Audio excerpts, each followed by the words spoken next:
Welcome sa DRS 2.0. Fresh at nagbabagang happenings bang hanap mo? Mga padabarkads man yan o mga trending topics? Pwes, sagutan natin yan. Kaya naman isubscribe nyo na ang ating channel para sa mga nagbabagang balita everyday. Welcome back again sa ating YouTube channel mga Kadabarkads, and for today's video, ang pag-uusapan natin ay tungkol sa mga importanteng kaganapan sa loob at sa labas ng Itbulaga. Alam niyo ba mga Kadabarkads, viral at pinag-uusapan pa din ngayon ang mga kakatapos lamang po na Evil Lenten Special ng Itbulaga? Paano ba naman kasi hindi lang siya basta kwento, may aral talagang matututunan sa huli. Kung sa The CEO, huwag magmataas dahil bilog ang mundo, sa My Forever naman kahapon, pinaalala sa atin kung gaano kahalaga ang pamilya.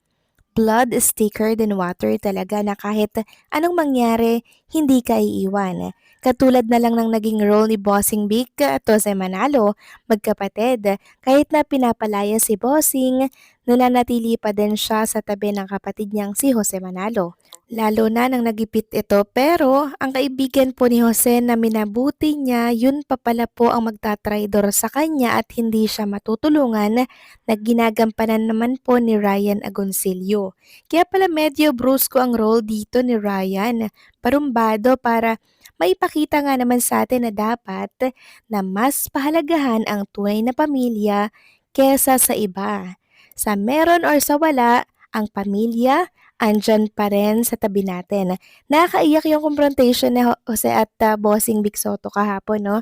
Yung sa hospital, na sinugod si Jose na kinakailangan po ng donor ng kidney kasi sira na ito, doon niya na-realize lahat na kahit anong nangyari, hindi talaga siya iniwan ni Bossing.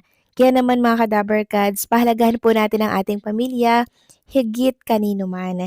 Sa pag-acting naman ng mga clones natin, sobrang napansin sila ng Dabarkads, ng mga televiewers, ng online viewers, na tila daw baga hindi mga baguhan sila Mang Domeng, sila Roel Carino, very natural ang kanilang pag-arte. And hopefully marami pang project ang makuha nila kasi mauhusay. Sumamaya another Evil Lente na naman po ang ating mapapanood, ang Bahay Aruga naman, kaya abangan natin yan, kahalagahan din marahil ito ng pamilya.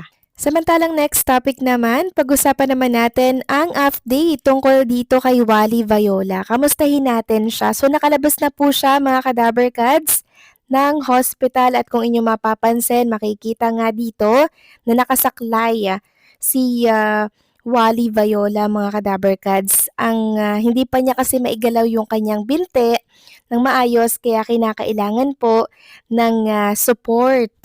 Sabi nga dito, Mayor Manuel O. Agustin recently paid a personal visit to Wally Viola following his recent motorcycle accident, extending his well wishes for a speedy recovery on behalf of the municipality of Pamplona.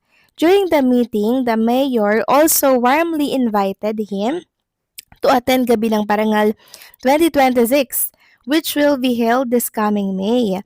The event is a special occasion to honor outstanding individuals and celebrate excellence within the community, with Mr. Bayola set to be recognized in proud acknowledgement of his achievements as a native of Pamplona.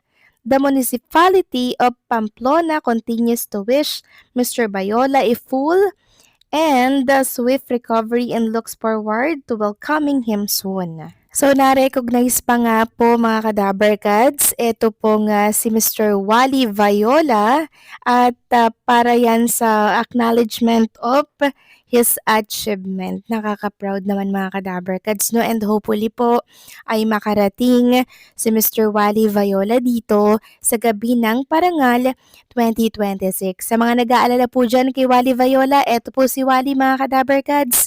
Okay na at nakasaklay na po siya. Okay na siya mga Kadabarkads. Nagpapagaling pero kailangan niya po mga Kadabarkads ng support katulad po nitong saklay na nakita po nating daladala niya para nga naman merong support sa paggalaw niya kahit mag-isa lamang po siya. Kaya naman pagaling ka Wally Viola, and also congratulations sa iyong karangalan na matatanggap this May.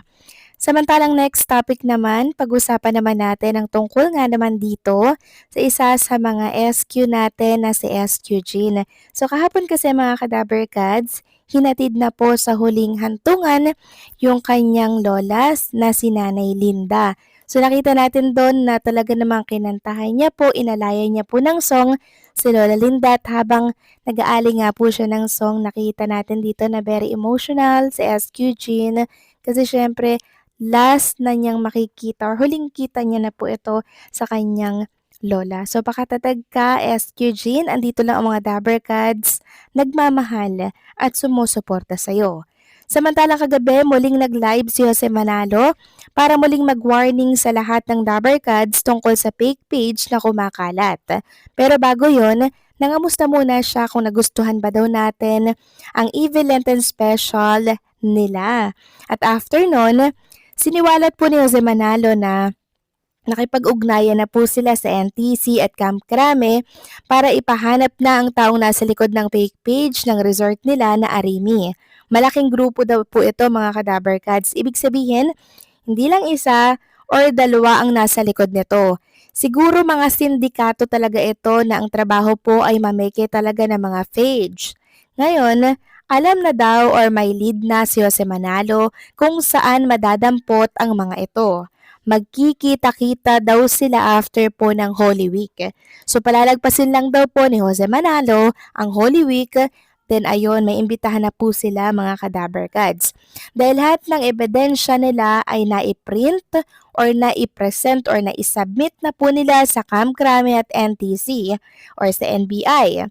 Kaya ingat-ingat na lang din po mga Kadaber Kads at pag magbubook kayo ng mga resort, lalo na ngayon na summer, 'di ba? Uso po yung swimming, huwag basta magbibitaw ng pera.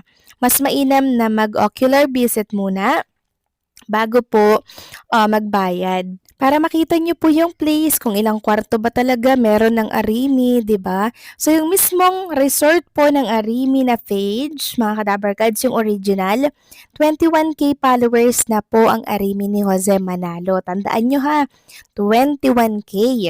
Samantalang yung fake page, merong pong 1.8k lamang. Kaya maging mapanuri, maging mapagmatyag po dahil ang hirap kitain ng pera ngayon. Sa ngayon, binisita ko po ang Arimi na fake page at mukhang tumigil na naman sila kaka-post at kakagaya po ng post ng real Arimi. Pero yung page andun pa din, hindi pa rin po binubura.